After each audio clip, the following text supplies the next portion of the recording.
Hello, and welcome to episode 4 of PodQuest, the video game show that decides, hey, it's too cold outside. Let's stay inside and play video games. It was cold this morning. Yeah, it was quite chilly. I'm your host, Player 1, Dustin Lyon. With me today is... Player 2, Kelsy Polnick. Player 3, Paul English. How are you guys today? I'm feeling kind of fried from the work week, so... I didn't have to go outside this morning. You guys came to me this time, so I'm doing good. Yeah, lucky bugger. Testing out our new recording space here in Kelsy's former sauna, so it's going to get a little hot in here. So let us know how the quality is, because this is our first run in this new room, new setup, so... It's like shorts weather in here. It's definitely winter outside, so things are about to get hot. What have you guys been playing this week? Why don't we start with Paul this time? This week, I haven't had a whole lot of time for gaming again. Got a couple chicken dinners, like 5 or 6, and PUBG. Started playing single-player campaign in Star Wars. How many matches do you play total to get 5 or 6 chicken dinners? So yesterday I won 1 game, and I played 8 matches.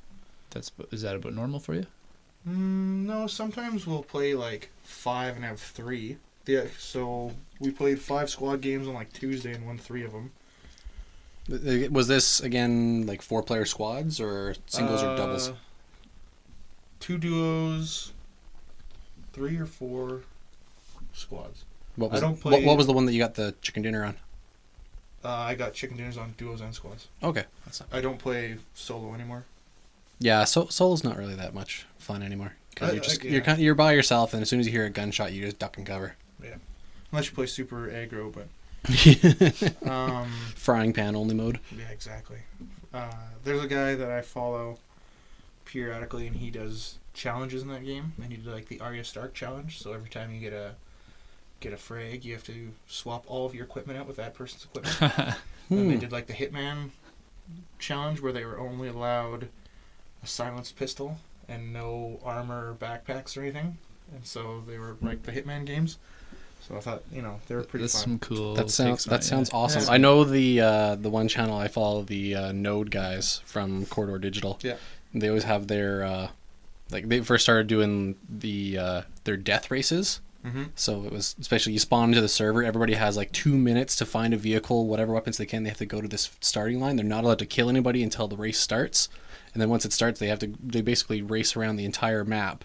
You have to come to the finish line. But if some people can't find a vehicle in time, they're allowed to go to a bridge and blockade it. Block the bridge, yeah. So it's fun. People are pretty good with making fun game modes. Like, some of the people have access to servers that they're allowed to use, so they're done like zombie modes and 50 versus 50. I've seen the zombie mode. The zombie modes are pretty awesome because I think the one moment I saw was they were running through a field and they're like, "Oh, we got anybody? No, keep going."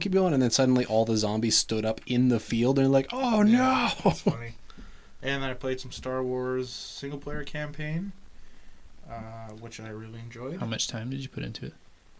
I'm not sure on time. I don't even know how far into it I am. Because I've heard you can beat it in like 4 hours pretty consistently from a few different sources. Yeah, probably pretty close to the end, and I've maybe put in... I gotta sit down and play like an hour a day, and I've probably played for 3 days. So it's good. I really like it. I think it has a pretty good narrative, and like controls fine.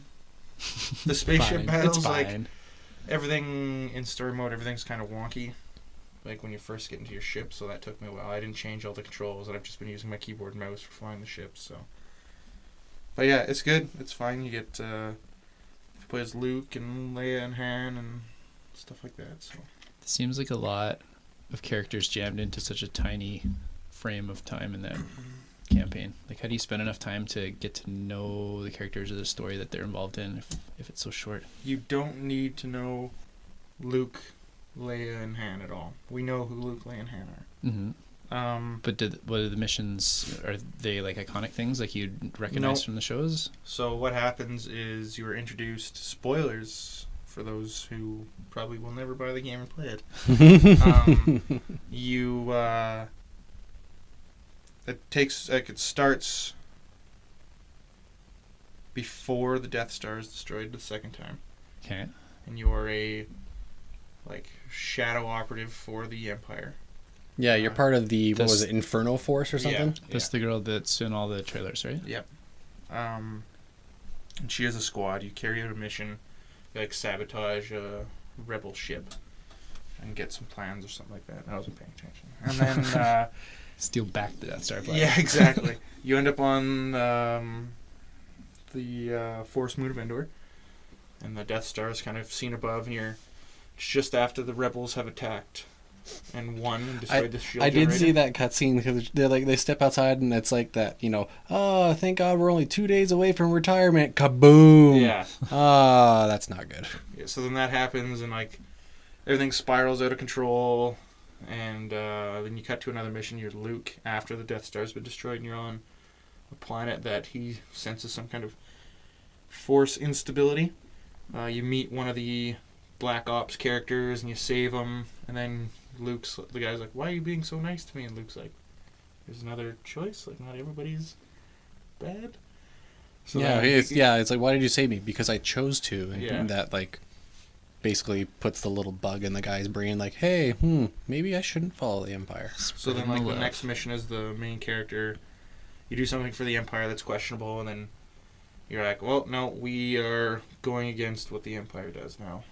So then it kind of spirals like that.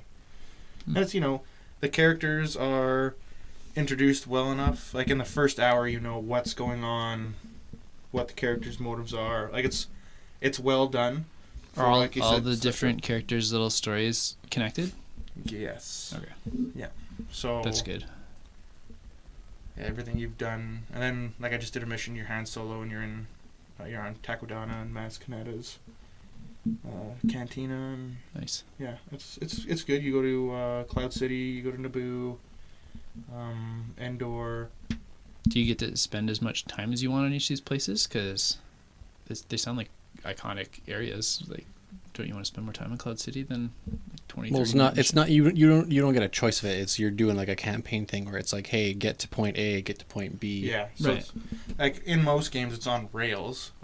Isn't there games in Mario and the levels where you're like, oh, that looks really pretty, I want to spend more time there, but you can't because you're on rails.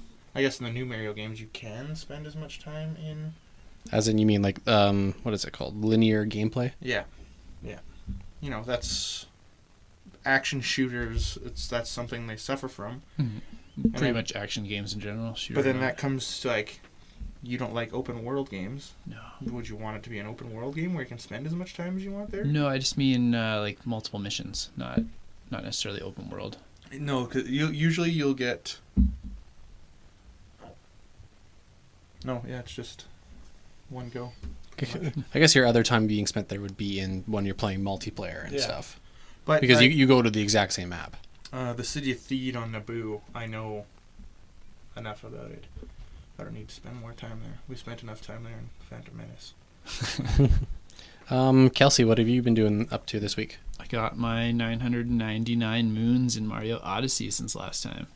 Yeah, didn't you have them last episode? No, I was about 100 short, and the day after we recorded, I got up early with my son. Okay, that's and right. We hammered out the rest of them. Most of them are the ones you needed to just buy from the shop. There was a few of the art challenges we had left to solve, and we figured out the last two that were stumping us Right, for I quite a figured while. out that keep one that you was were trying to figure the out. very last one that we did. That took us a while to figure out. When eventually when you find it in Metro City, it's just it's right there in front of you. Yeah. And you're just And the Metro How did I City miss this? was not on our radar to check because it's a black and white image. So we were like, okay, that's maybe the Cap Kingdom because the whole aesthetic there is black and white. We scoured that whole kingdom because there's all these weird patterns on the ground, and a lot of them looked like they might spell out keep if we found the right one. So we stared at the ground and walked through the whole level back and forth trying to find it. Couldn't find it. And then in Bowser's Fortress, there's a checkpoint that's called Underneath the Keep. And it specifically said keep, so we went to there and we're searching all over Bowser's Keep. So you guys were kind of overthinking the clue a bit. Absolutely. And then after that, we were trying to look through all of the levels, which ones did we not find art hints in? But we'd found at least one in every kingdom, so we're like, okay, that's not going to help. We got to go try this again. And then we were just looking for purple coins in Metro Kingdom, and sure enough, we stumbled across that one after looking at like 4 other kingdoms for it. And Well, pretty happy. with Mario Odyssey done, did you move to anything else new this week? Or? Yeah, I want to start another project for the channel here. I'm gonna start some chronological playthroughs of different series. So I'm really big on Mario right now again. So I'm starting with Mario. I'm gonna play through every Mario game chronologically, and have some input and feedback on them as I go, and have those up on the channel hopefully before too long. And I'm already a few games into that, so I'm excited to share that pretty soon. Can we expect a chronological run through of Battletoads? I don't know about Battletoads, but definitely some other series. Whereabouts are you on your playthrough of the Mario stuff right now? Because I can see that you have all these Mario games lined up in front of us right now. How many games deep are you? I am into 1993 right now. I started in 85. So I've covered about 8 years of Mario. So you're, let's see, so you're at Mario All-Stars heading to 64? I'm just finishing up Super Nintendo, yeah. So 64 and some handheld Game Boy Color, Game Boy Advance stuff are coming up right away. Okay, that's cool. This week I've been a little hectic with my my actual work stuff, so I didn't really get a whole lot of time to do playing anything this week. It was more of come home, sit down, have some dinner, rewatch some anime. I've been rewatching Konosuba. It's one that I greatly enjoy. It makes me laugh every single time I watch it. But I did get a chance to play probably about 2 hours of Xenoblade Chronicles 2 last night. Last time I talked to you, 20 minutes. So Yeah, yesterday was 20 minutes. Now it's actually up to 2 hours. So is it like a lot of the Xeno games where there's just a lot of like cutscenes and story heavy at the start, or do they let you get into it right away? Or? Yeah, it's a mix of both, because there is certainly a lot of cutscene stuff happening right away to get you kind of into it. The one thing though I have to say that I kind of found funny is the tutorial screens that pop up to tell you everything you do. Yeah. It seems like the tutorial screen actually has a life of its own, or its own personality, because there's times where it's like, hey, when you find this blade chip thing, that you can use it to increase your characters, but you don't have any right now, so I'll come back later and tell you about that more. So it's like it's actually got foreshadows the tutorial to come. Yeah, it's breaks the fourth wall a bit. Yeah, it does kind of break the fourth wall a bit, because there's other times where it's like, hey, we're going to tell you about these special super moves that you can do, but since your power gauge isn't filled right now, I'm just going to go ahead and give you a full power gauge. Like, it actually says that in the text as you're reading it. So, did you guys play around the combat very much? Because that's the part I'm most curious about. I did. The combat's definitely different compared to some other games that I've played before, because it's you run around and your characters are auto attacking. Right. And then once their special attacks build up after they auto attack 5-6 times, you can use the special moves. That's kind of like the first one. Yeah, I never played the very first one, to me this is a brand new gateway. Yeah, it's they're set up kind of like an MMO. Like your party's like an AI that you can tweak a little bit, and yeah, they all auto attack, but you can set up their specials, and you just control like your one main character. Mm-hmm. Yeah, you pretty much control the one main character. Your other side characters run around, attack how it's needed. Yeah. But your special attacks, those are so fun. Special attacks deal more damage depending on how you use them. For example, one of the first attacks you get is a saber thrust. Mm-hmm. But it mentions that if you attack an enemy from the rear, it does more damage. Yeah. So you actually maneuver yourself to like the backside of the enemy while it's attacking somebody else, and you do a lot more damage. That's the same as the first one. You could do side attacks, back attacks, and a lot of them you could even do status effects. So you could like knock down an enemy, and then once they're knocked down, everything's doing like twice as much damage. Mm-hmm. I haven't gotten that far yet. Okay, but yeah, I got as far as finishing the first chapter, which is basically just the very beginning of the game. Like, I'm just kind of getting into the core of it now, but I have to say it's pretty beautiful looking. Yeah, like the nice large open worlds of these titans that everybody lives on, like these gigantic colossal creatures that everybody basically, it's like they're like the size of a continent that everybody just lives on them. But there's a dread in the world because I guess all the titans are slowly dying out and there's nothing else to live on. So that's kind of the main premise of the game. Nice. Yeah, every Xeno game has been beautiful so far. I haven't got a chance to play play Chronicles 2 yet, but I'm pretty excited too because I've played every single other one in the series, and they're fantastic. Yeah, can't wait to get some more gameplay to get into that, but not this weekend, unfortunately. Maybe by next. Yeah, recording. maybe by next recording. So with that, then why don't we go into our news breakdown of the week? I guess we'll start with our first story that we came across. There is a 14-year-old video gamer cheater being sued, and his mom doesn't want any part of it. Oh, Or did basically pointing fingers that the game company is essentially just using him as a scapegoat. Yeah. Well, and also, is it proper to sue a 14-year-old They didn't. for cheating? They Because didn't it's- know he was 14 at the time. Yeah, They sued but- a bunch of people, and he just came out of this as kind of an unfortunate casualty kind of thing. Now, I'm not defending him because, as Chief Wiggum once said, let this be a lesson to the rest of you nuts. Because I do not condone cheating in any video game to get anywhere at all. I playing PUBG right now because this was over Fortnite. Mm-hmm. Yeah, it was Epic Games that did the Yeah. suing, right? Yeah, maybe just for some context here to store for the listeners listening who Before don't. I go off. Yeah, before you go on a tangent here. So it was last month. Epic, who owns Fortnite, took an unusual step of not just banning 2 Fortnite players from the game for cheating, but taking them to court. And then it was revealed that one of the ones that was being taken to court actually ends up being a 14-year-old, and obviously his family's not happy Wasn't with there it. an edit that both of them were? I don't know about the second one. This one's only focusing on the one person. I saw them put out a press release too that they're not backing down once learning that either. Like they're still going forward with the case. Well, it's weird. There's a number of arguments that she made because she wrote a letter to the court, basically saying, you can't do this, whatnot. But some of the things that she's arguing, I have to argue back at her. Like the first thing she says is that Fortnite's terms require parental consent for minors, and she never gave this consent. Well, then clearly you're not parenting the right way. Well, how many licensing agreements have you clicked through and not read? Yeah.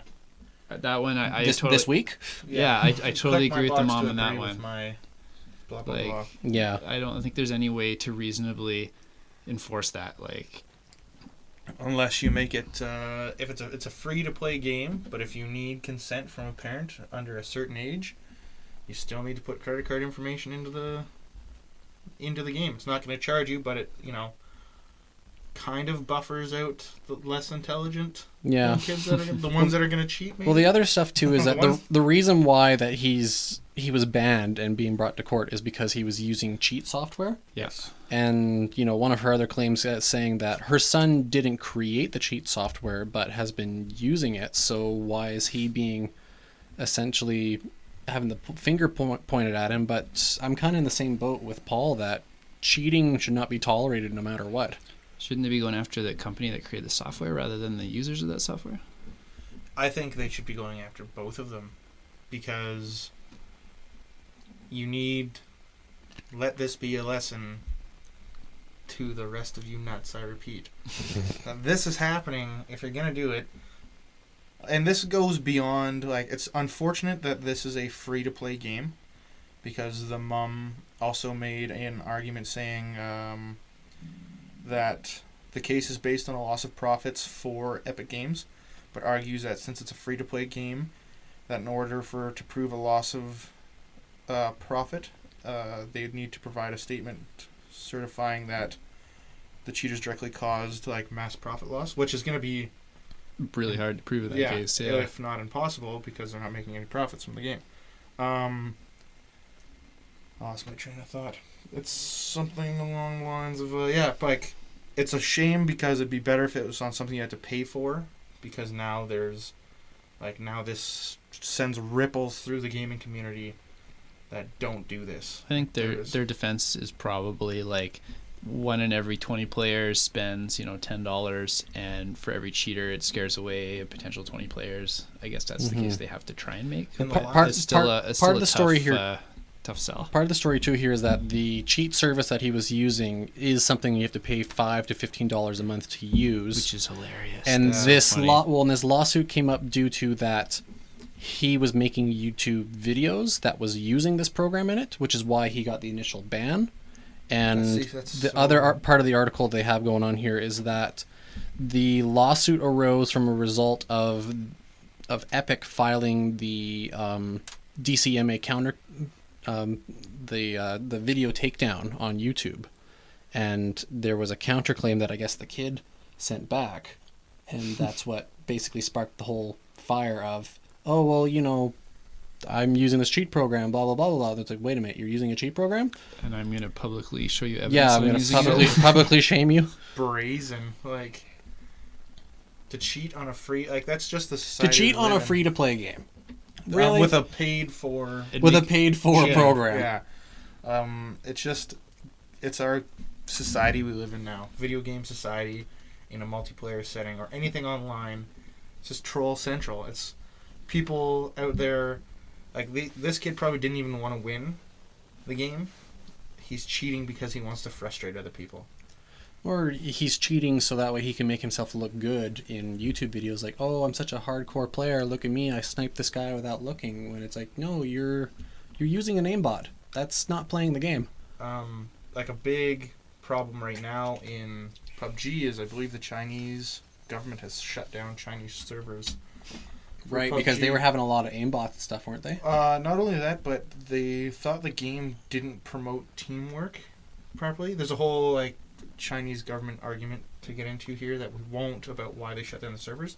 But now there's been a huge influx of Chinese players on North American servers, and I don't know how to say this without Keep it PC, man. Keep it PC. every one of them is a cheater. Like if I enter a lobby and a lot of the Chinese players will use in-game open chat with their teammates, and they probably feel that it's not a big deal because they're speaking different language and we can't understand them anyways, which is fair enough. That's not the argument here. Well, you and- might not be able to understand them, Yes. but who's to say that Kelsy and I can't understand them? Me.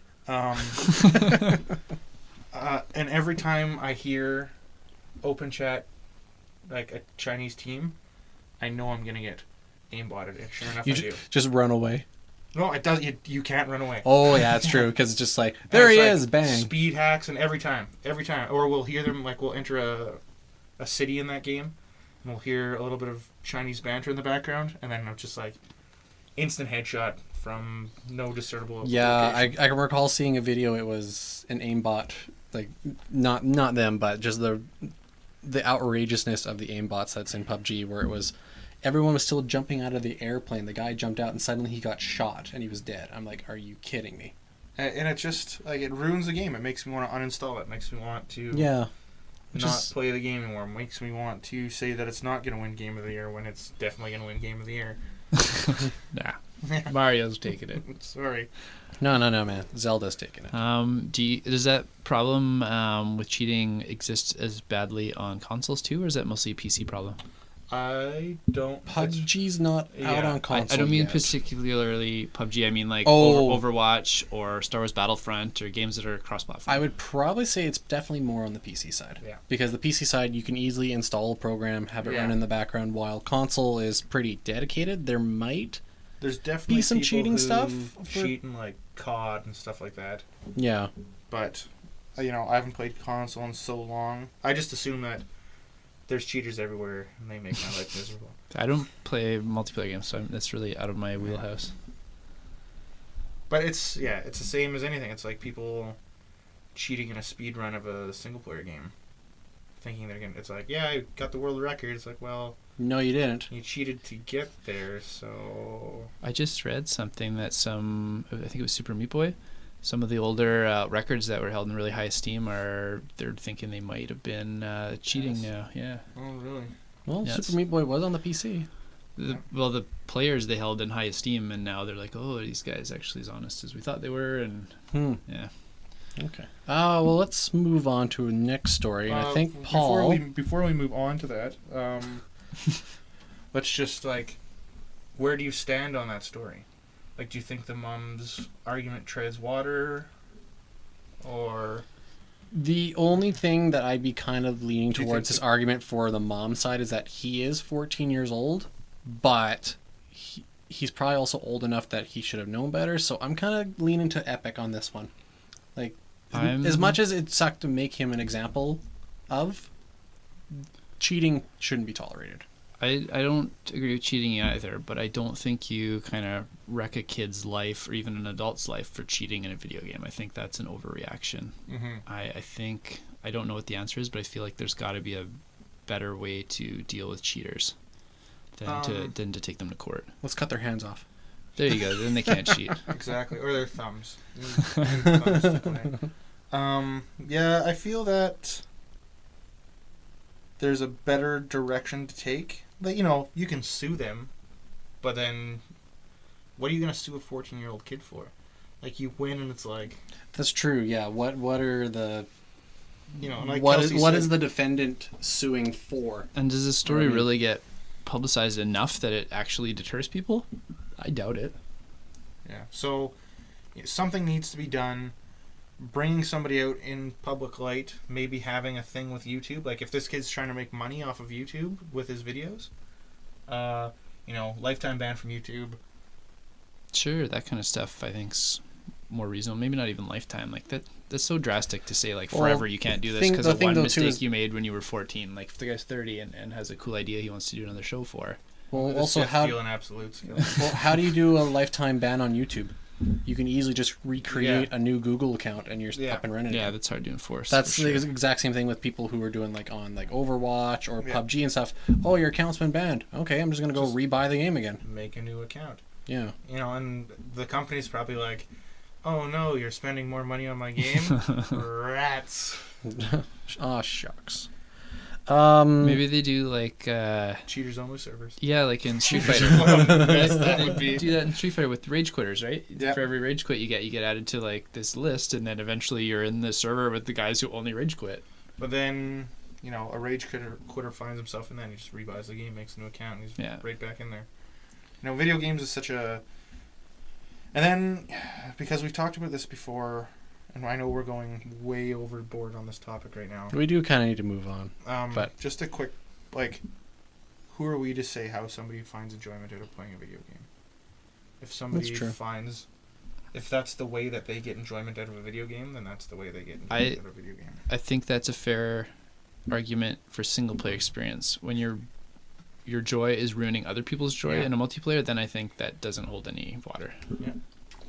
Yeah, we have no tolerance for trolls. Yeah, put your God mode on in a single player thing and run around and kill all the AIs you want. But yeah, if you're ruining a game for other people, then just find a better hobby. All right, move on. Paul. Yes, sir. I'll let you take the reins on this one because I actually don't know anything about this next story. Oh, sorry, Kelsy. Kelsey's story. Yeah. Destiny 2 controversy. Please tell me what's going on. So they did what a lot of games do, where they had a double XP weekend that would encourage a lot of people to play. And while people were getting, like, it would say, like, you earned 5,000 XP for this this event that you just did, the next time you played it, it would say, you earned 5,000 XP for this, but you were actually in-game only getting, like, 4,800. And then, right. And then the next time, 45, the next time, 42. Right, I remember hearing that they were, essentially, when you're trying to grind this raid event or something, that even though I was saying you're getting 5,000 experience, it's actually dropping it. Yeah, which is really normal in an MMO style game where the more you're redoing the same thing, you're getting less reward for it. But the problem is they were lying to everybody saying you're getting 5,000 XP, you're getting 9,000 XP when you weren't getting what it was telling you on the screen you were getting. So enough people got together on like Reddit and a few other forums and were posting their own anecdotal evidence to get enough support to like prove that this was happening because they feel like their XP bar wasn't filling as much as it should have after a while. And eventually got to the point where Bungie came out and said like, "Oh, we're pretty sorry, this isn't working like we thought it would, so we're gonna change it and make some vast changes to the game." And so they sorry, so was it actually intentional on Bungie's side? And they weren't going to say anything until they got caught. Yeah. And that's the controversy. Like, they're doing something that most people do, they just lied about it and did it in a really deceitful way that annoyed a lot of fans. And because it's tied to loot boxes again, It encourages you to boy. buy those bright engrams, which are the loot boxes in Destiny 2, if you want to level up faster and earn things faster. So it's kind of tricking you to thinking you're earning things that you're not earning, so you get frustrated and you spend money. Okay. I can definitely see why people would be angry about that. It got to the point where they were supposed to do a big stream for their new something of Osiris, the like DLC pack that's coming. Yeah. Like And they canceled the third part of that stream and said, instead of that, we're going to put out a big public statement about all the changes we're going to make and improve the game. And so Bungie's getting a lot of backlash from fans right now. Kind of like Battlefront 2, but obviously to a lesser extent than that. But like I said last week, it's the video game crash of 2017. yeah, and even EA again, they're like getting a bunch of backlash for the new UFC game having like the worst microtransactions ever. I just briefly caught that this morning. I didn't look into full details about that, but something about that EA's doubling down on their loot boxes again. Yeah, but this Destiny thing is so stupid because it's something that they could have done exactly what they wanted to do, and no one would have had a problem with it if they just told people what they're doing. They just tried to do it in a really shady way is the reason people are upset about it. Interesting. I don't understand why some of these companies make the decisions they do when they could just be upfront with people and people would be far less frustrated with them. Scary direction for gaming. Well, could it be also that, for argument's sake here, that the developers maybe are getting pressure from their publishers to do this because as the old saying goes, cash is king. That this was obviously a money thing. But in this particular case, they could have done exactly what they wanted, and no one would have had a problem if they were upfront about it. The only problem is that they lied about it, because every other MMO does this, where when you redo the same campaign place over and over and over again, you get a little bit less reward. If they just told you were getting a little bit less reward, nobody would have been upset. And they still would have played it just as much. Right. But my question is, and there's probably no way of actually knowing the answer, is did Bungie maybe get something from Activision, like some sort of executive said, I want you to do it this way, and they maybe raised a flag and said, we can't do it that way, and they said, no, you have to do it this way, we have your rights, we want you to control the game the way we want it so we make more money. I don't know, it feels easy to blame the publisher every time, but it's happening so often lately. I feel like there's a lot more developer involvement than it feels like.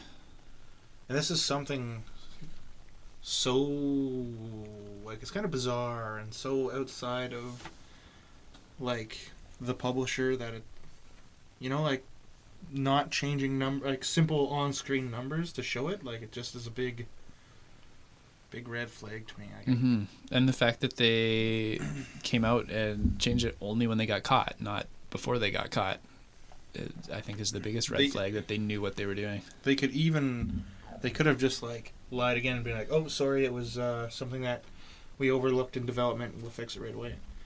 And people probably still would have been like, oh yeah, fine. See, that was going to be my initial question about the story, was it a bug thing, but now you told me it was something actually intentional. Yeah, so. no, they flat out said that they didn't like how their systems were working and they were going to tweak them. Oh boy. Oh, well, you could say that their souls were definitely turning very demon-esque. Oh, that's nice a segue if I've ever heard one. Segueing on to the next story, that the Demon Souls servers are going offline.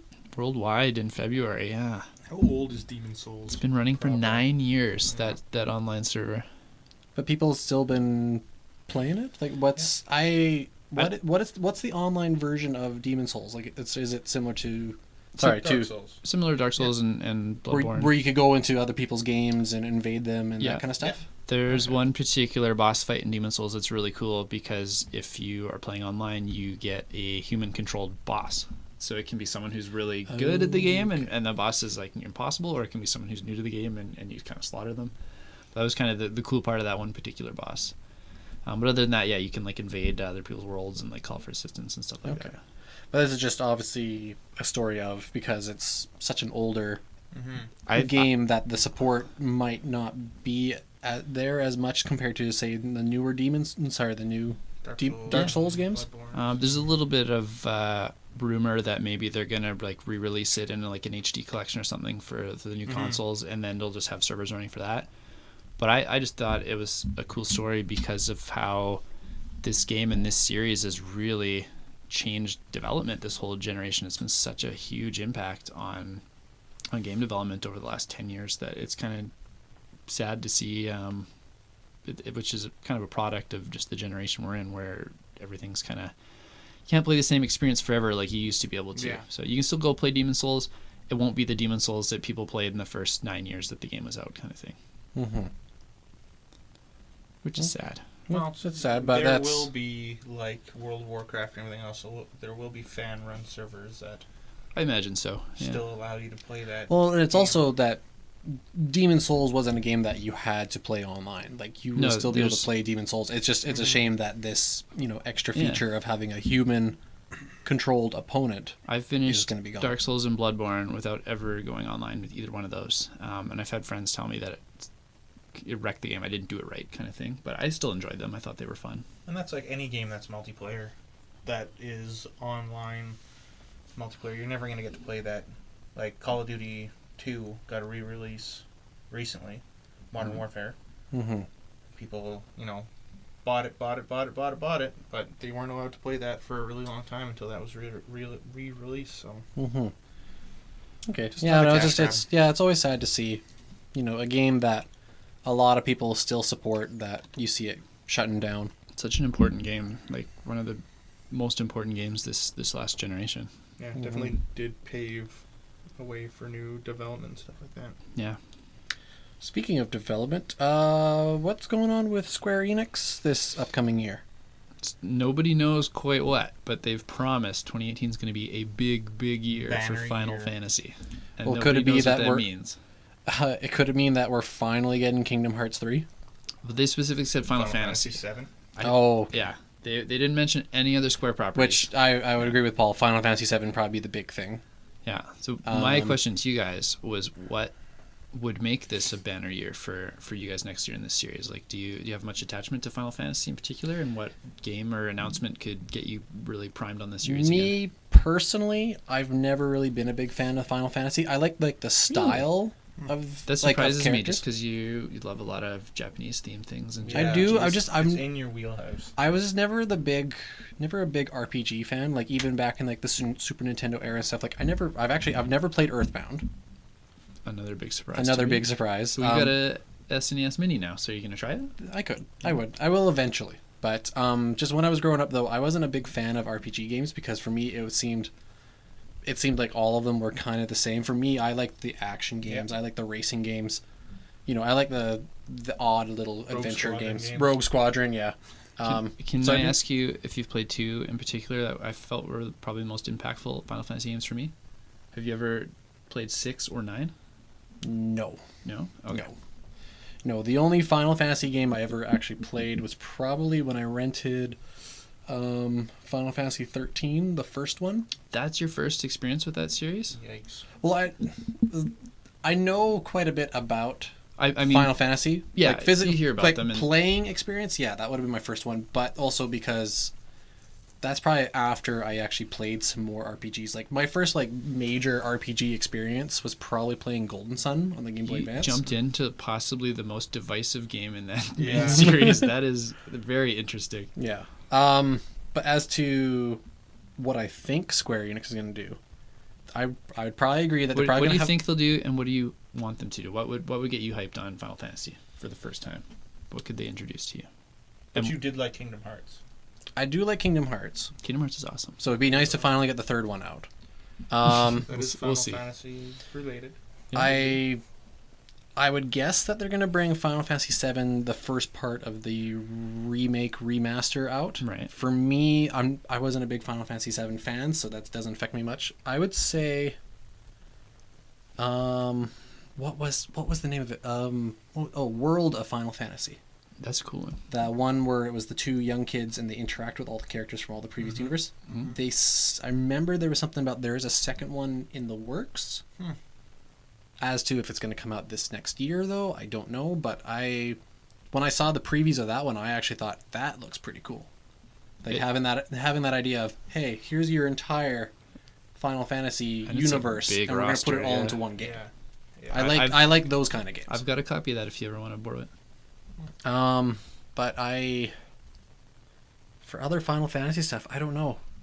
Maybe there's going to be an expansion to their Final Fantasy Online game, and then maybe an announcement of another Final Fantasy game. But I can't speculate too much. I'd love to see like a anthology collection where it's 1 through 9 or something ridiculous like that, where you can buy all of the games up to 9. Do you want them in their original formats, or do you want them with like how they've been re-releasing some of them and like adding like new features to 12 to like speed things up kind of thing? I'd be fine with their, because my first experience with the Final Fantasy series was 7, and then I think that's a lot of people's jumping in point. it was 7, and then at the same friend's house was 1, and then I just like went crazy after that. I'd also like another tactics-esque game. Would be super cool. Been a long time for that one, yeah. That'd be, because that's such a good game. Kingdom Hearts 3, if it was Disney characters in a Final Fantasy world.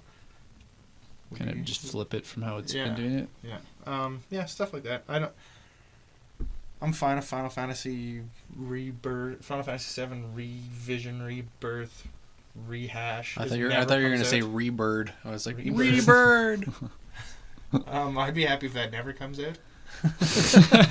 That's the big announcement. We're canceling Final Fantasy 7. Oh, it's going to be a big year for Final Fantasy. We're canceling Final Fantasy 7. What? We're tanking the series again.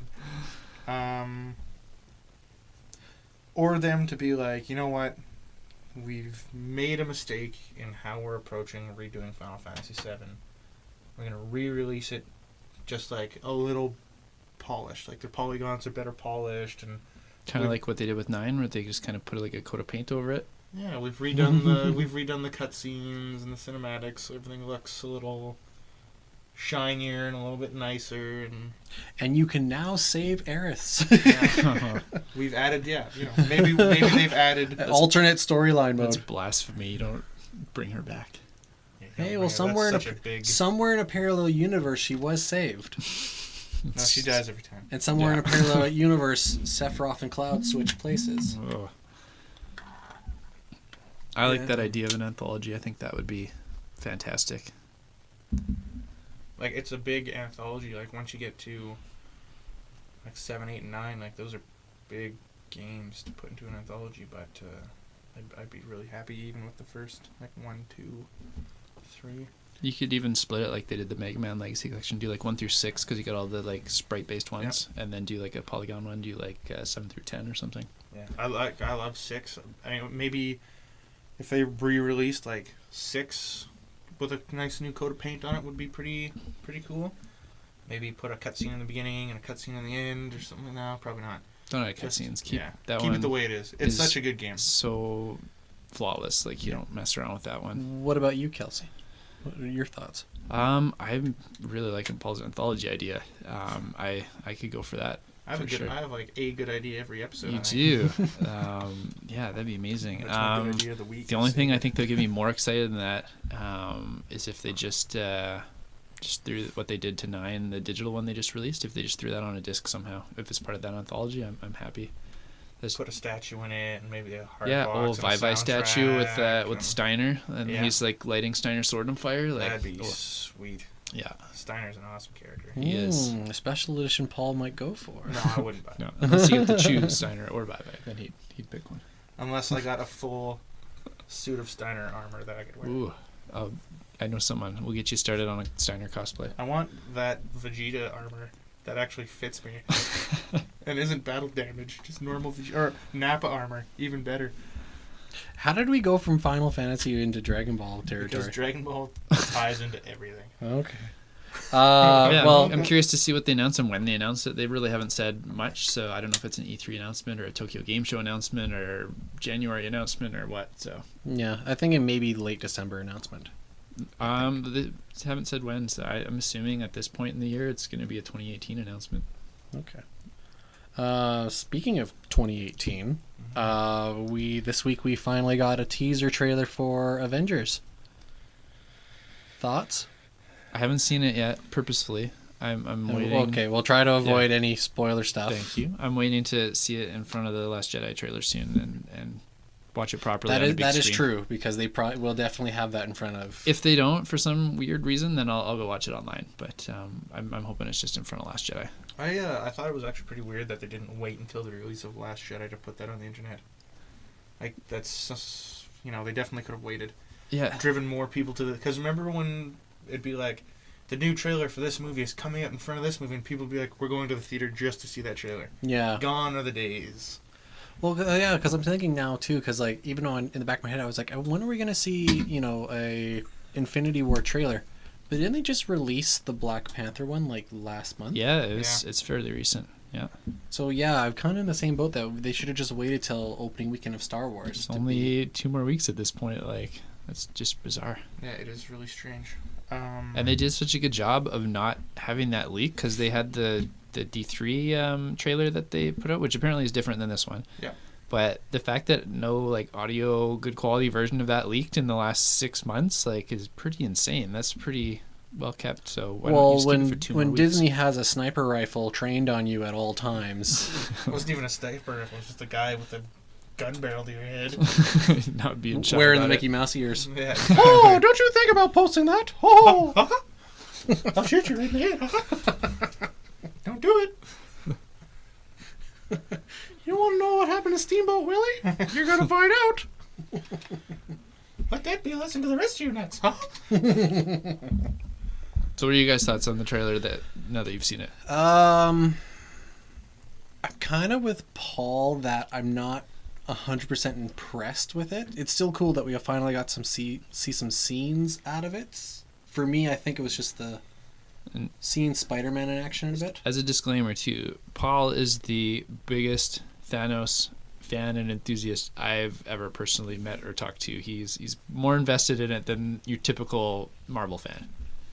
Thanos' look in the trailer. I don't like it. Yeah, I wasn't a big fan of it either, because You want the cheesy blue and yellow armor? What Even would the have made armor it that better? they had him in Guardians of the Galaxy isn't bad, because it's close enough to his iconic look, where this is such a departure from it. And I can see why they went this way, maybe, because it might, they probably tried to CG the armor. It might have looked goofy. And also, the character that we've seen in the trailer looks 10 times bigger than the character we saw in Guardians of the Galaxy 2. He's roided out. I don't think it'd be Buff Daddy. I don't think it'd be a CG issue, because we all went and recently saw Thor Ragnarok. Yeah. And Hela's thorns were CG. Yeah. Every scene she was when she wore them, so I don't think it would have been a CG issue. She looked But awesome in the movie, I too. agree. I'm not a big fan of Thanos' look. I like how he looked back in Guardians of the Galaxy and all the little teasers that they did in all the previous movies. Mm-hmm. So, Yeah, I don't know. I don't, my thing, and this might be foolish thinking on my part, is when the Age of Ultron trailer came out, I got so excited because the trailer looked so good. Yeah. And the movie was horrible. It was fun. I didn't mind. It wasn't as good as it needed Granted, to be, though, but it was fun. I loved the trailers, and I loved, I can't remember the actor's name, but the one who played Ultron, Yep, James Spader. James Spader. I loved his voice as Ultron, so They always seem I didn't have a problem pretty with it. awesome with their casting. They do make mistakes with other things, but the casting's usually pretty solid. And this Avengers trailer, I'm not sold on. And I was like, oh, maybe the movie's going to be really good. Maybe they're trying specifically not to do certain things to make it look so disjointed. And They've you promised think- this is going to be there's going to be some closure and some finality to this movie. So do you think they're purposely No, not that's- showing you they're a lot of stuff? They're too? saying the closure and all that stuff is going to come in the fourth Avengers I'm movie. kind of counting them as one movie when I say that. Oh, okay. Yeah. yeah, because this is technically, I think this is technically Avengers 3, Yeah. Yeah. but since this is going to be a two-parter episode, I'm kind of in the same boat where this is kind of all one movie. It's like watching Harry Potter again. And Yeah. they're filming them as one They did together, film right? it. Yeah. Okay. They did. Coming into this movie, I don't feel they've done enough with Thanos already to make him we should have seen more of him and known more about him without I the agree gems with that and stuff 100%. like that. Like, people should have been coming into this movie with like a sense of dread for your common Marvel fans, because your common Marvel fans are probably like, meh. Well, no, most Marvel fans would already know who Thanos is already. But like your common movie, like The movie Marvel fans. Well, not okay, necessarily movie Marvel cinematic fans, universe, Yeah. They MCU. might not know because Yeah. which movie was it in? Oh, the first Avengers. Yeah, where they The do very that- first one where they tease Thanos for the very first time. I can recall a number of articles out where like, who was that purple guy at the end of, and Why is Red Skull why are purple? Marvel fans freaking out? And where is Red Skull? And like it's a huge opportunity to do like a classic, iconic story with Thanos, and they're really dropping the ball. Like they could have done Thanos Quest proper. At the first half hour could have been the Thanos Quest, like him going to the Collector, him digging through. I always assumed that's what this first movie was going to be. should have And I been. was That- super surprised when well, they no, announced that- the Cabal being in this. That Yeah. I think is what the premise of this movie is, because it's something. Because I remember reading that this first movie, at least the first half of it, is supposed to be like those typical break in the casino kind of movies. like a Like a heist. heist? It's like it's supposed to be like a heist movie Thanos because- doesn't. He's more like because blunt force rather than like sneaky. He's extremely cunning. Like when he gets the gems in the Thanos Quest, the lead up to Infinity Gauntlet, he is like he goes to all these people who have the gems, and he outsmarts them and outwits them and makes them do things that they normally do, and it shows that he's not only is he extremely powerful and able to hold his own in a fight, but he's smarter than the smartest people in the galaxy. which could be true with the movie coming out, because now I'm thinking back to all the previous movies and stuff. Thanos gave up an Infinity Gem To gain an Infinity to Gem. gain one, but nothing ever came out of it. But we didn't see him go on a rampage or murder anybody, so he was pretty calm about that. So maybe he is being cunning. Maybe the events of the first Avengers movie where he made a deal with Loki is still in play.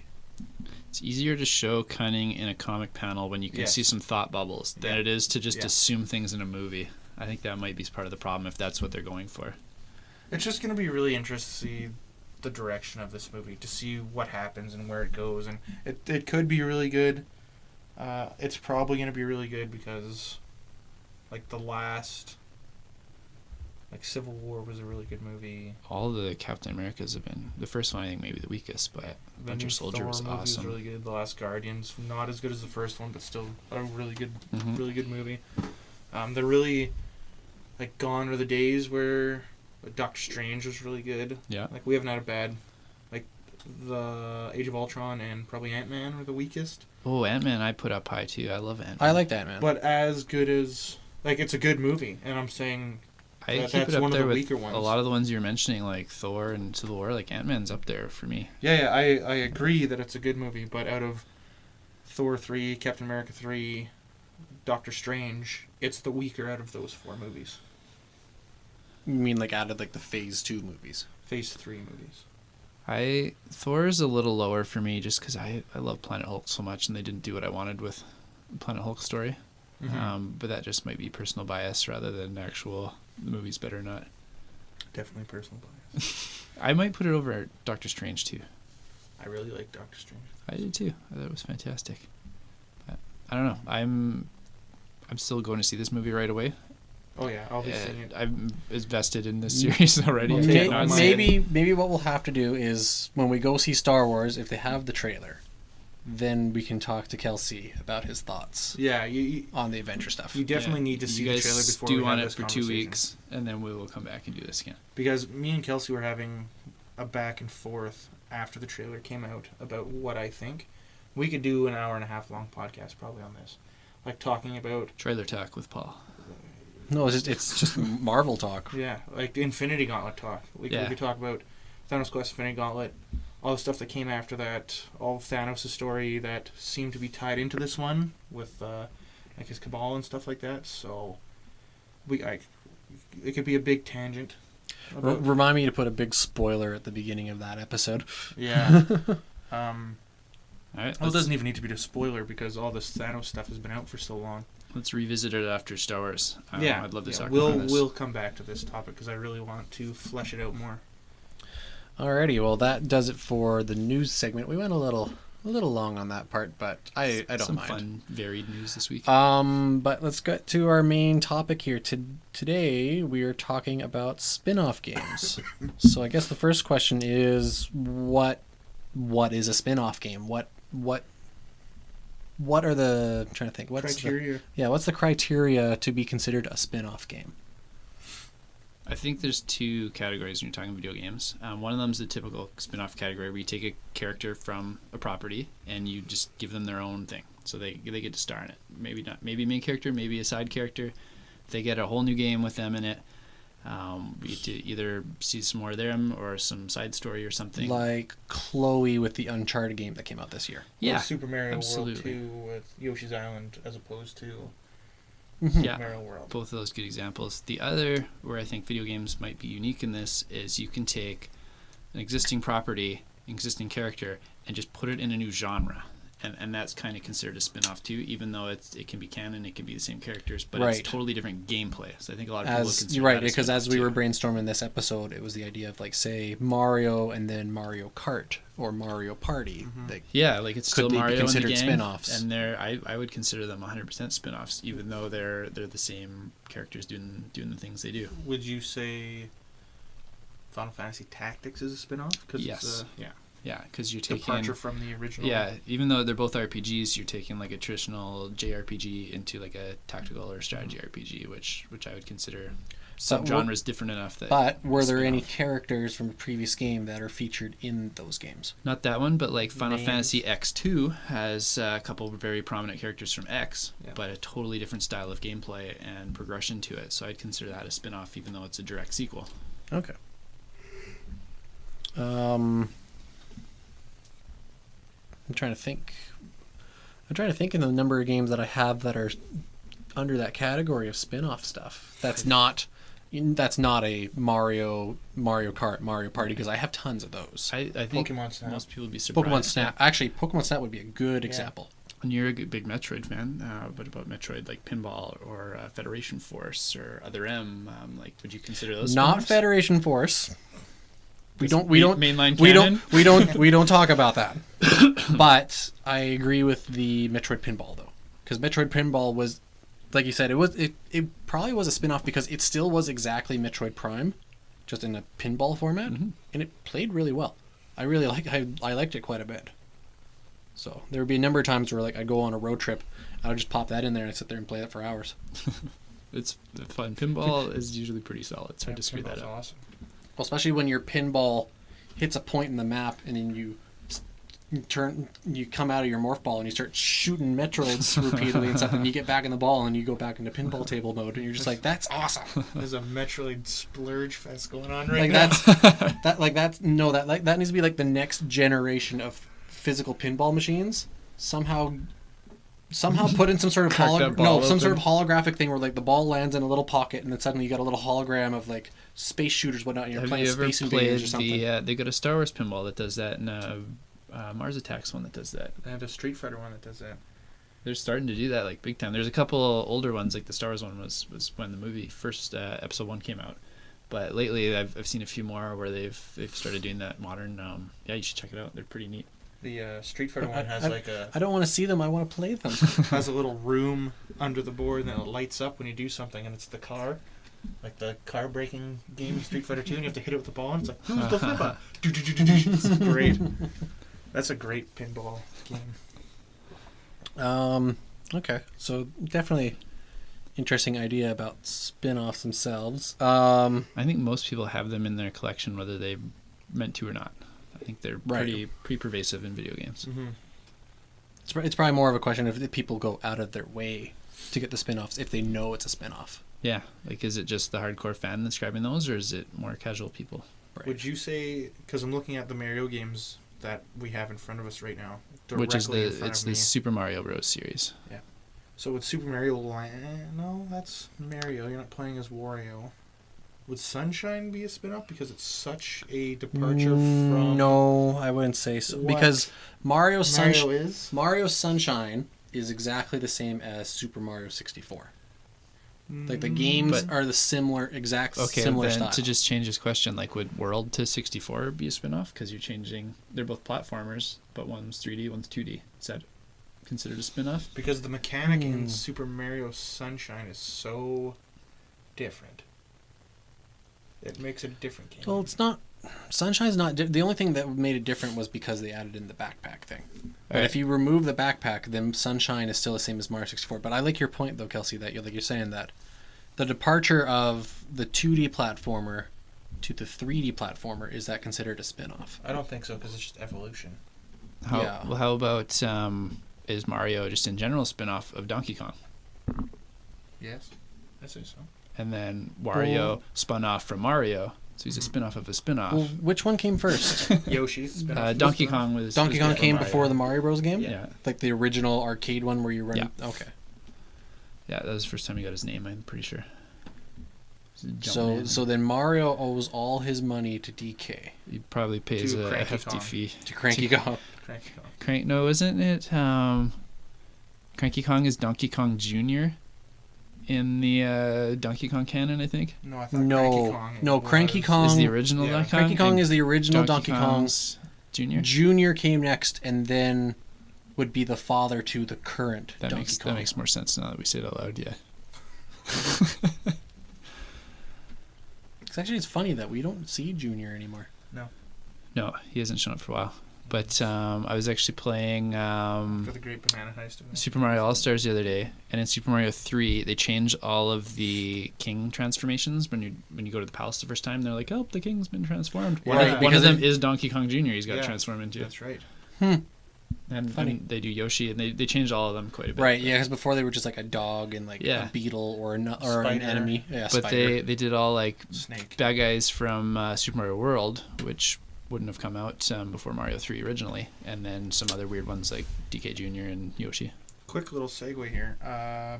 Because we were talking about enemies that are in Super Mario Bros. 2 that show up.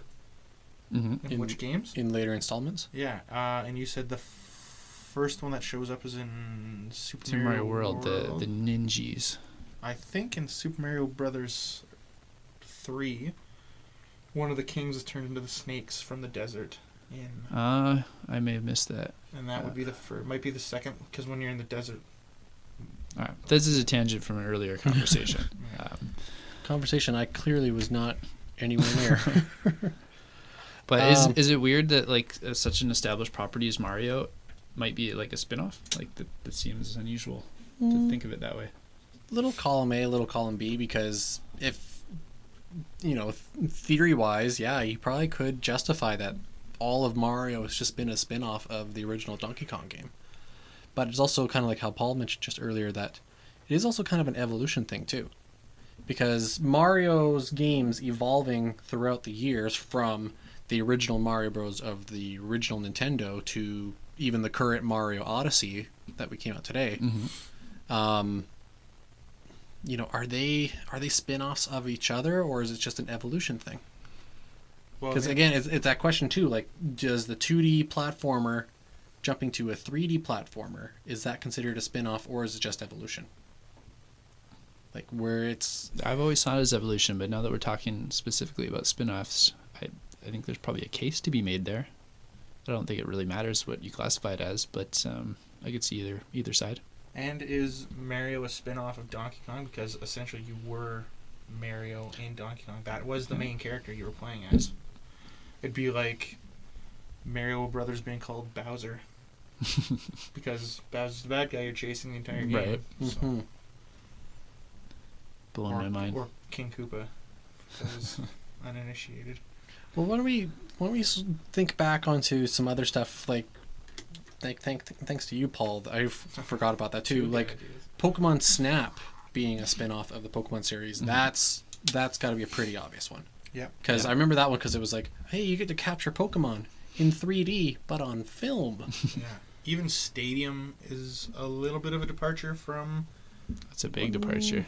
From what? You're still battling. Well, no, you're still battling, so that's kind of that evolution thing again, where we went from 2D to a 3D battle format, but they also did have many mini games and stuff built into the game. There was no like exploring or catching or story progression. Like those are things I've always associated with Pokemon that those stadium games are missing. So is it? Excuse me. So it's Pokemon Stadium to me is like a dumbed down version of the original Pokemon games. Like it takes a core element and focuses on and that's the only gameplay. Is that a spin-off? Well, the stadium part thing too, though, was I believe it was used for like competitive stuff. Yeah, like, that was the reason why it was built, because then that way, instead of just having a 2D screen of stuff happening, they actually could present it in a 3D format. Mm-hmm. You still were doing the exact same mechanics of battling. So, is it still considered a spin-off when you're reducing stuff that you're doing? Because the core, one of the core parts of Pokemon was the battle aspect. That's so that true. part wasn't changed. It was just we eliminated the whole going on an adventure, catching new Pokemon. Anything? It added mini games. It added minigames, but the core aspect of Pokemon Stadium was just the battle part. Minigames aside. I don't know. I feel like they changed, or I guess they didn't change. Yeah, they just took things out. I would consider that a spin-off. Because you've got this formula that makes Pokemon, and if you alter that formula in any way, I think it becomes a spin-off. So that can mean adding stuff or taking stuff or changing stuff. So I think even though you're just taking stuff, I'd still call it a spin-off. So that would make Super Mario Brothers 2 a spin-off? Elaborate on that for me. Because it's changed. It's still progressed to the right, get to the end. Sometimes progress upward, I guess. But that might be Super Mario Bros. 2 might be hard to argue that one, because since Mario Bros. 2 technically wasn't Mario Brothers when it came out. That we had isn't Mario proper. Yeah, because we all know that it was Doki Doki Panic. Yeah. And then just got rebranded as Mario. So it's, but if you went from Mario Bros. To maybe Mario 3, is it still the same game even though we added in the transformations, overworld, shortcuts? I know shortcuts already existed in Mario Bros. Mm-hmm. I don't know what I just said about the formula. Like what you're saying makes it a spin-off, but I've never considered it a spin-off. Maybe just because of the title. Well, I don't know. Mine was just for argument's sake, but it's definitely not a spin-off because we're still following. It's just an evolution. Right. Like I said, you're following. Yeah. So my logic Mario, the main for Pokemon, character, through the game doesn't hold up when you add it to another series. So I have to rethink what I think a spin-off is, I guess. Because a spin-off to me is like I said, Snap. It's Mario Kart. Like it's a different direction of gameplay. Yoshi's Island. It's so. I would see Super Mario World to Mario World 2 Yoshi's Island. I would say would definitely be a spinoff. Definitely. Because even though the gameplay was still arguably the same, it was different enough that it was different mechanic, different character. Well, the gameplay is the same in the fact that you're moving left to right. What about a game where the gameplay changes each time, but they still call them a main series, like a Final Fantasy, where every game is drastically different, all new characters, all new setting. You have some tropes that follow through, but for the most part, you have new battle systems, new enemies. Like they change quite a bit, but they're still considered a series. But that's how we've been trained to look at that series. We've been trained that every time it's gonna be a new game. Part 2 is a different game. It's not a spin-off. Tactics, to me, is a spin-off. Sure. What about when you get into like X2 or 13.2 and 13.3?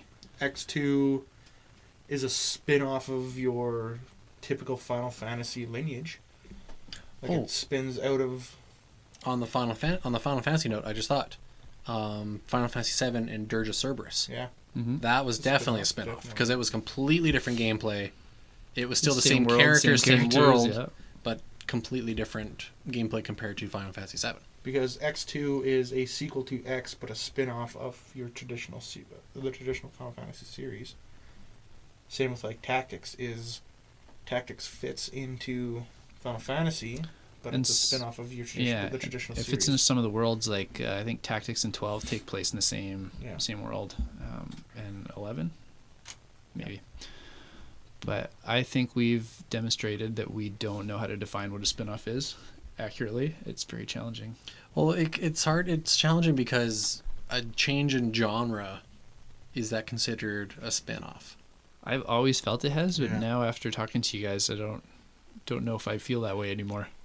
Because like I'm sure maybe some viewers or somebody who's listening in on this may be arguing the fact that is Mario Kart, Mario Party, Mario Tennis, or any of the sports stuff, are these considered spin-offs in their own right compared to Mario, or are they just different or they're just different genres because they are different games themselves? They just happen to have Mario as a character in it. Comment it on it below, and maybe I'll Yeah. bring it up next week. I would love to hear in the comments what other people would define a spin-off as. Because there's, once again, like, because I've got Mario right in front of me. There's, like, Mario RPG, I'd consider a spin-off. Mario Kart, I consider a spin-off. Like, there's definitely games that are 100% spin-offs. But it's also that question of where do you draw the line as to what is still a spin-off and then what is just a completely different game or a completely different genre. Because I'm thinking, If it has the I'm same- thinking like my collection that I have at home. I'm thinking right now, Sonic Adventure 2 Battle and Shadow the Hedgehog essentially are still the same games, but I'm playing a different character.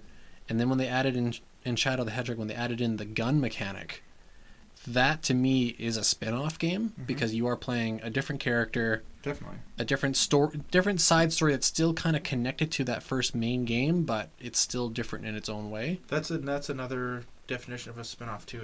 It continues the same story as a different character. Mhm. Like we kind of talked about that But earlier. maybe from a different perspective. Yeah. Yeah. Like that's definitely a spin-off. Like Yoshi's Island. It's the Wario same- Land. Wario Yeah. Land. Yeah. I like games that, like, if you're used to playing some sort of main staple game, and then when you play the next one, it's like from somebody else's perspective of, like, say, they're the reason why these events happened in the main game. Sure, it Like kind of you fills in the lore a little Would bit. Yeah. Metal Gear Solid 2 be a spin-off?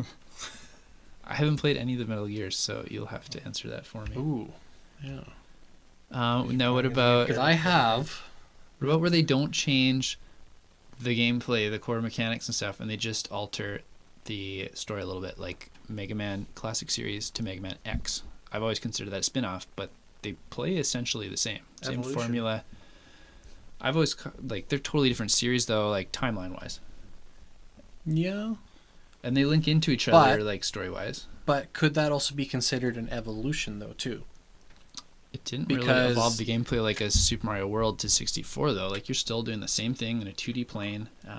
They've got some new upgrades, but you've always been able to upgrade Mega Man through boss fights and through items that you find. Was it ever But that's like established in Mega Man lore that classic Mega Man and Mega Man X are two separate people, or Yes. is X an upgraded version of There used classic to be Mega a Man? cartoon, and they actually met.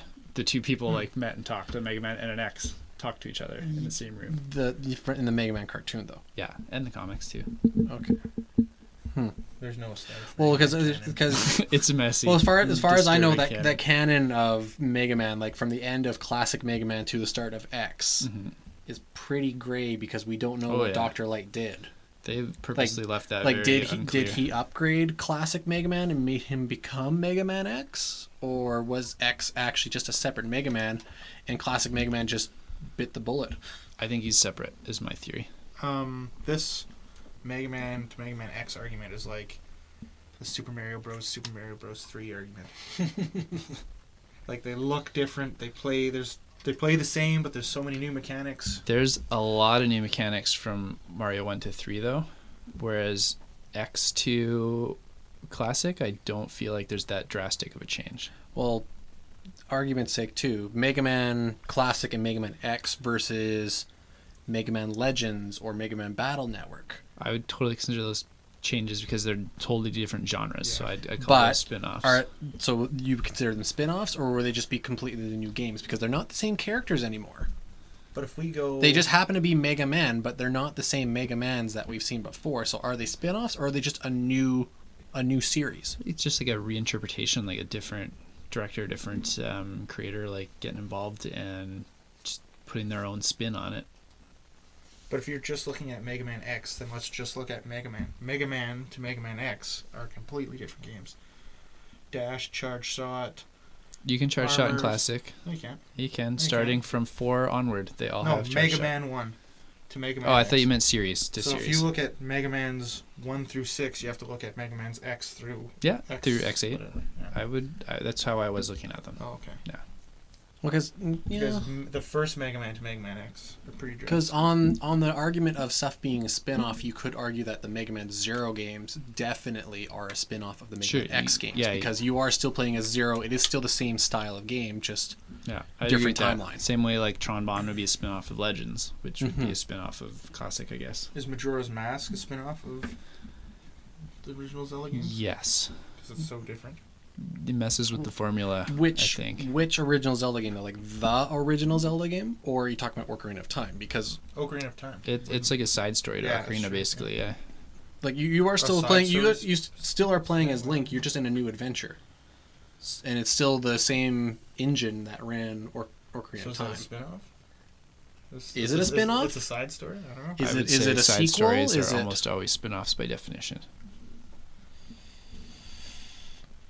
hard to say? It is hard to say. Yeah, throw in the comments. How do you define a spin-off? Give us some clarity.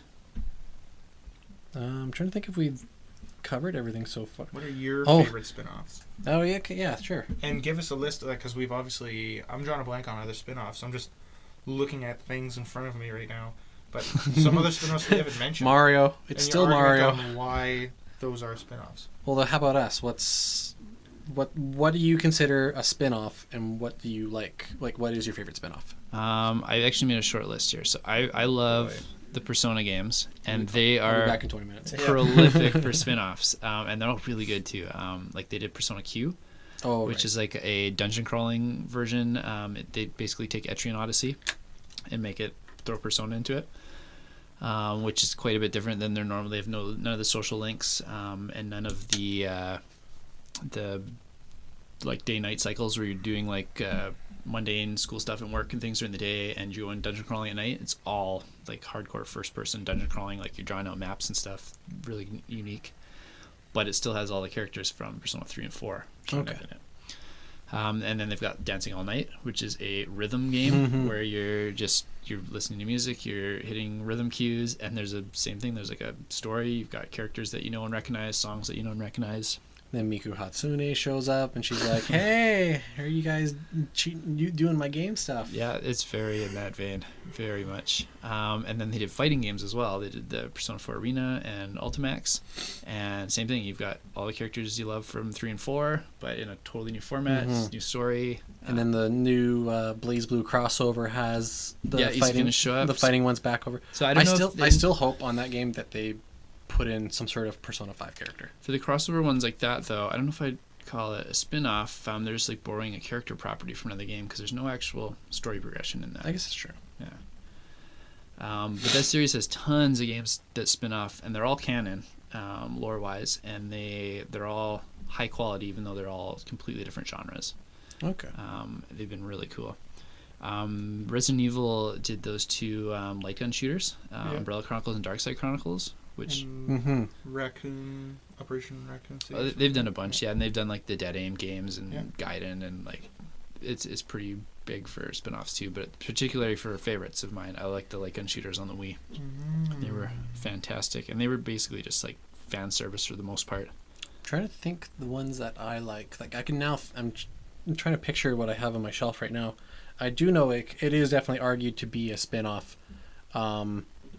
Dead or Alive Extreme Beach Volleyball. Absolutely. Definitely a spin-off Yeah. of Dead or Alive. So, Yeah. if I'm trying to think something that I.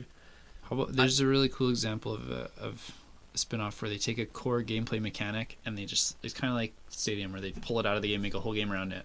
Was Captain Toad Treasure Tracker.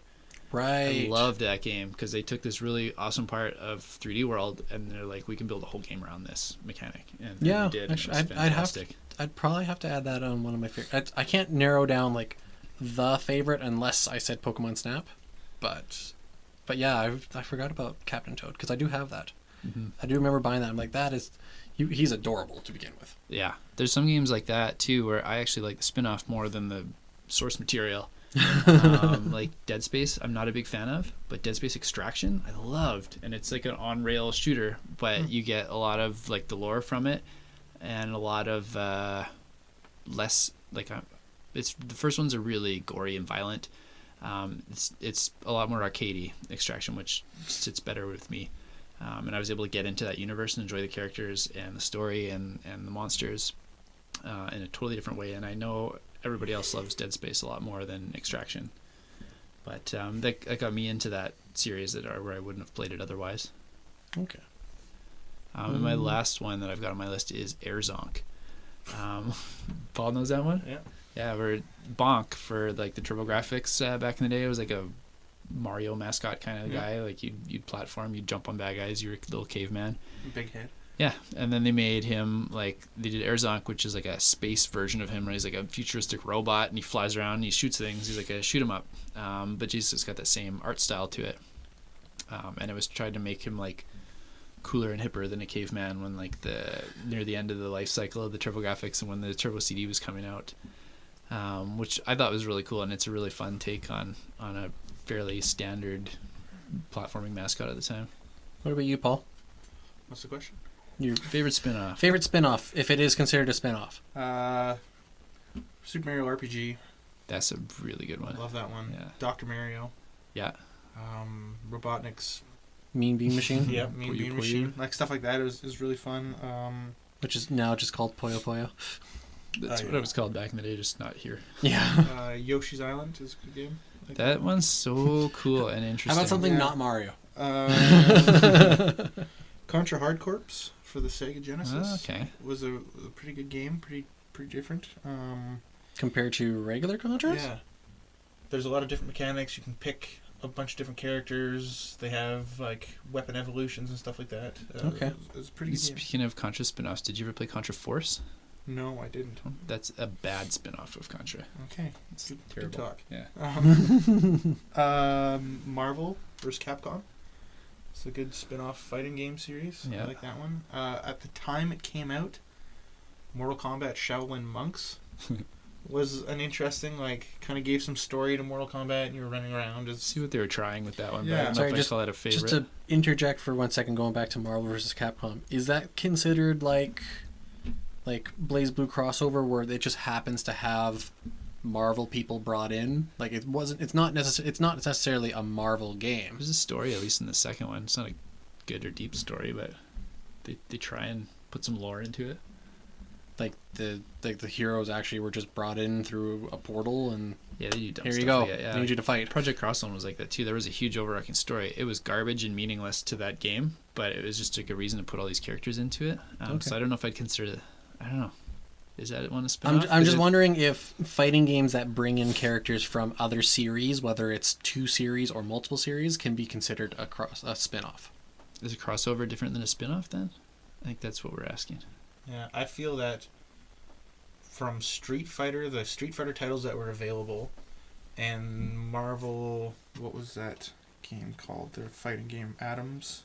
Children of the Atom? Children of the Atom, like, their gameplay mechanics are so different. And I feel it's a spin-off. It's like Mario Kart. Okay. Because you bring in And then Donkey Kong and The stuff spin-off spun off into like its own series, like the Yeah. Versus series? like that. Yeah, they're like the Sure. Mario Kart series. Yeah. Half-Life Opposing Forces, I'd consider Well, it a Half-Life's spin-off. got so many spin-offs, like Ooh. from that engine, like isn't Portal basically Half-Life? Yeah. I was spin-off? just And, thinking like, Portal. Yeah. And Like I Team never played the original Fortress Half-Life and- stuff, but I loved Portal, Portal's really good, both of them. especially the second one. Yeah. If you haven't played Half-Life and you're a PC gamer and you don't mind first-person shooters, that game was so... that game changed the face of gaming. That's The first actually Half-Life. an interesting thought, and I'm thinking to myself, I don't think I've ever met a PC gamer who's never played Portal. Like, it's very rare. To me, it's very rare that...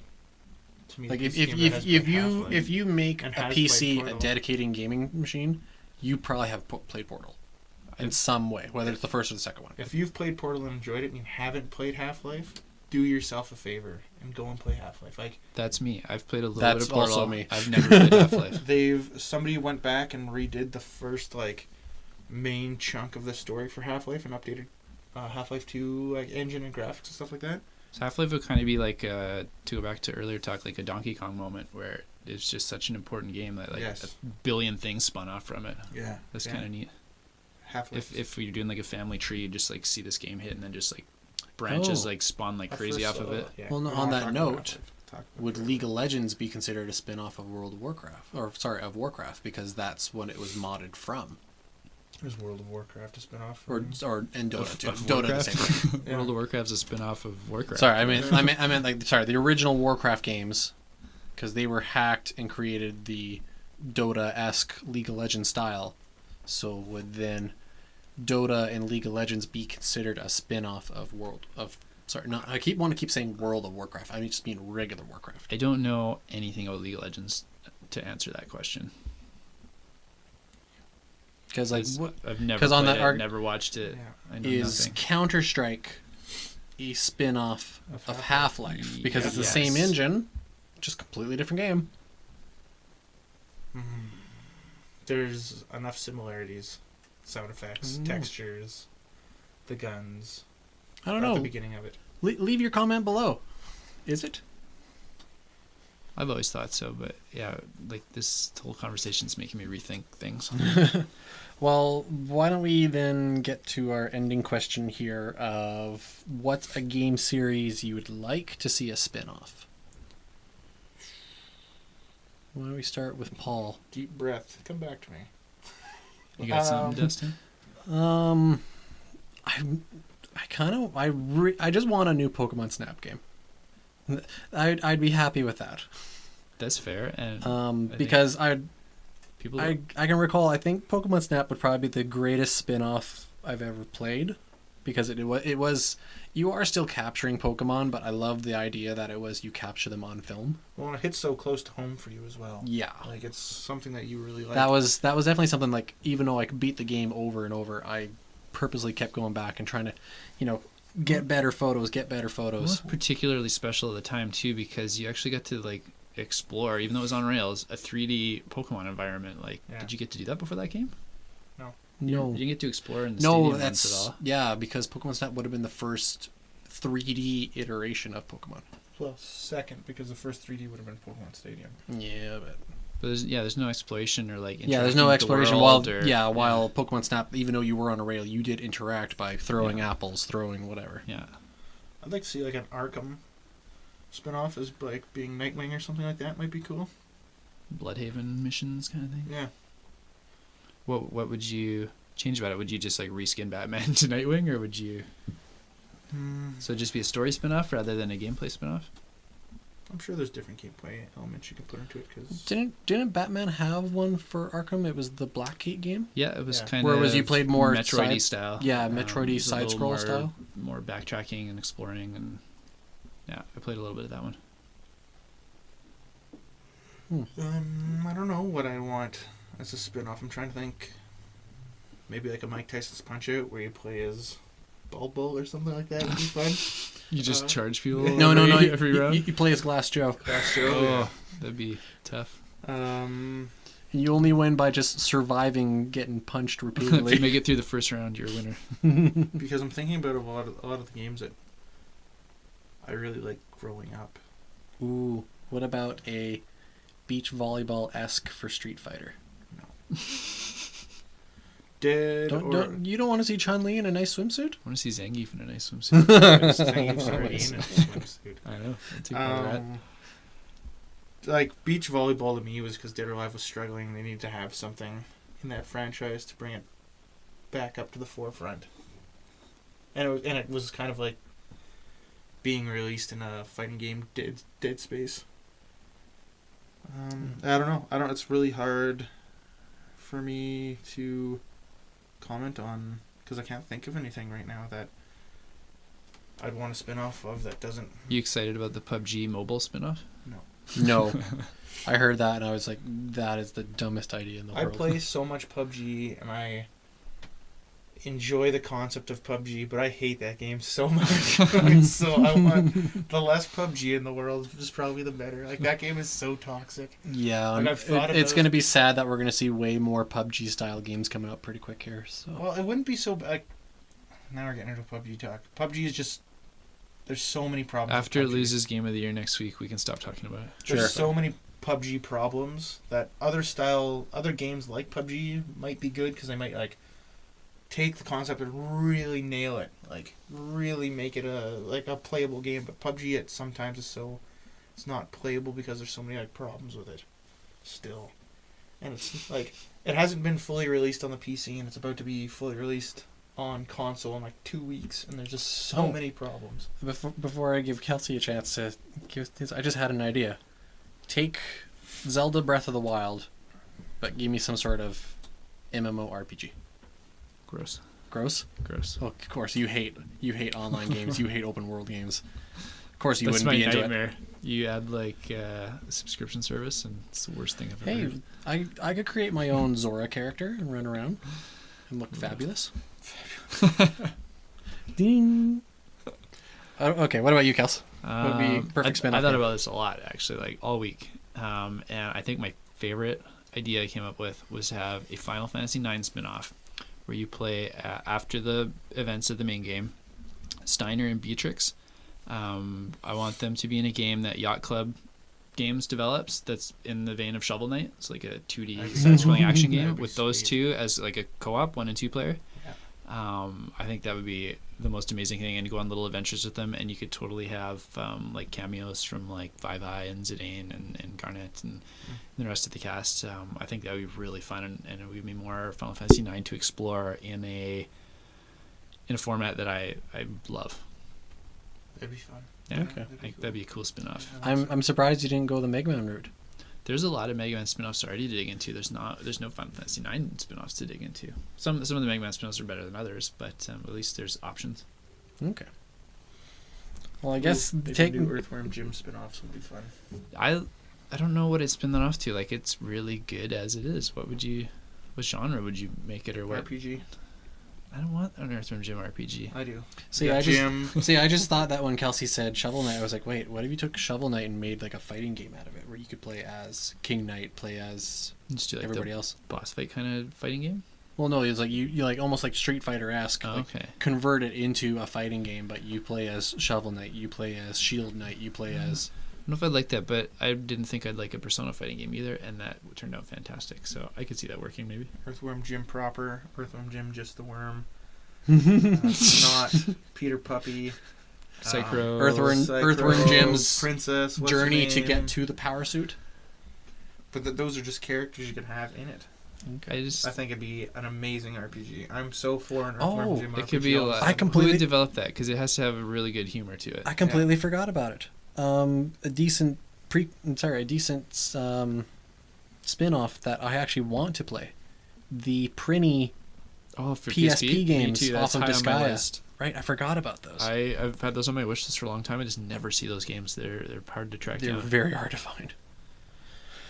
All right, well then, I guess that'll do it for this episode. Again, if you want to help us out to determine what is considered a spin-off and what isn't, please leave a comment below.